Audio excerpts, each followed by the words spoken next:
Hello everyone, so today's principle, all principles have exceptions. Hey, you already knew that, but it's important to reiterate. So the explanation, there are always exceptions to the rules, right? Especially if the rules only offer guidance on what to do when calculation cannot find the clearly best move. So that's when principles come into play.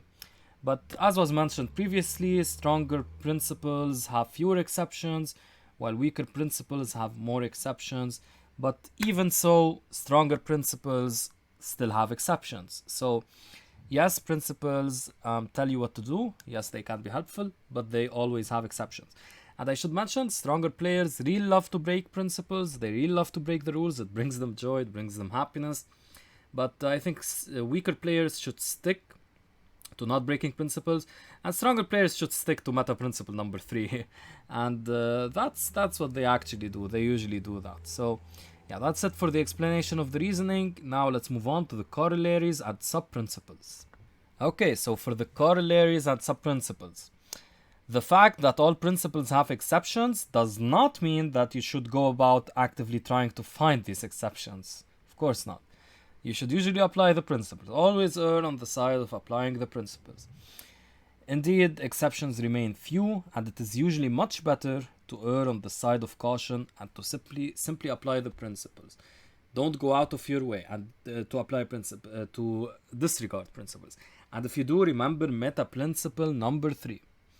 Alright, so let's move on to the famous game. Hello guys, so yeah, let's move on to this famous game played by Mr. Steinitz against Mr. Lasker, two very famous world champions. We have a lot to credit them for, in terms of the principles as well, of course. Okay, so starts out as a French, and something an opening we've seen before. Let's move on, won't be talking much about the opening. Of course, this is a very rare line nowadays. If not, probably not even played actually. Anyway, so we reach this position. White is preparing some action on the king side, queen side, and he does that. And black in turn plays a pawn on the king side. Now, both sides are on the same side. They're castled on the same side, and black is pushing pawns in front of the king. Now there's this principle that we'll see later. It says be careful of pushing pawns in front of your king. Now this principle, some people disagree with it, but I have a few caveats to make this principle actually work. Actually, Anam Dan Haseman disagrees with this principle, but I have a few caveats. It makes this principle work. Anyway, we'll wait till that video for that explanation, but let's discuss what happened here.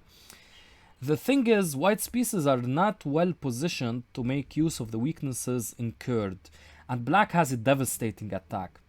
He went on to win the game, so let's watch how he won the game. So he's breaking the principle, sure. Don't push pawns in front of your king, or be careful when pushing pawns in front of your king, sure. But he was careful, and Lasker shows us the way, how he was able to win this game with a brilliant attack. First, look at how he repositions his queen. And now he sacrifices here, gets a pawn, and the attack is simply brutal. Picks up a piece, and the game is over. It did go on a bit, but yeah, it stopped here. Yeah, so that's it for the famous game. Alright, so moving on to the other games. So this game was actually played by Mr. Amr Jawish. He's a very strong FM. And yeah, he has a YouTube channel. Its content is mostly in Arabic as at the time of recording this video, but hopefully he has more English content in the future.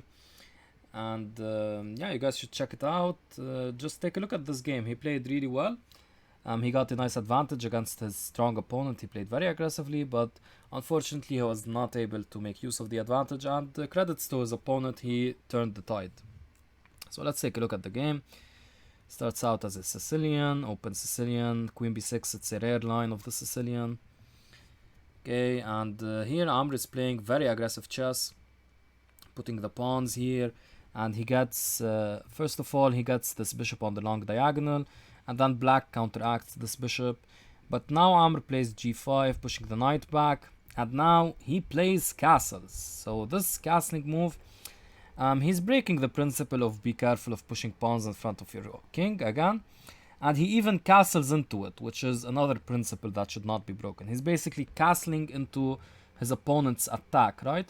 But of course, white has a lot of space, and if black is not able to push something here or push something there, his position will be very difficult and he will just get steamrolled. So let's take a look at what happened. So knight b6, queen h3, preparing some pressure on the 6 pawn, very nice move. And now the queen defends, rook comes to counteract the queen. This is another principle, put your rook against the queen on open file or semi-open file. And now the pawn is pushed, black is trying desperately to kind of develop his pieces. And now g6, very strong move. Of course it can't be taken because then the queen would be able to take here. So what actually happens here, f takes g6, and Amr makes a mistake. He captures this pawn. Actually, the engine gives a very big plus after taking this pawn. But unfortunately, Amr made a mistake and he took like this. And he eventually lost the game. But see here, I mean, it's really looks scary to castle here as white. You have all of these pawns here. And yeah, it's like you're castling into your opponent's attack. It's like you're pushing pawns in front of your king when you really shouldn't. But it's all justified by, first of all, the concrete variation of this, the Sicilian. This usually happens in the Sicilian. And second of all, like black is probably going to castle long. He's not going to castle short. If he were castling short, usually pushing pawns like this is not so warranted. But still, in the Sicilian, actually, it does happen. When you're castled on the same side, you can't push your pawns in front of your king. Anyway, this is why there are exceptions always to the principles. And yeah, Amr played a really nice game actually here, but unfortunately he was not able to win the game. So yeah, that's it. All principles have exceptions. Strong players such as Amr Jawish, they know when to play the exceptions. And I hope you can, thanks to, we're going to introduce a lot of concepts here. I'm going to show you a lot of exceptions. I'm going to show you why they happen. And I'm going to show you how to combine principles. We're going to use the scale I came up with towards combining these principles. So I hope all of that can help you know when to play the exceptions and when not to. And with that, I hope you got something out of it, guys. So take care. Au revoir.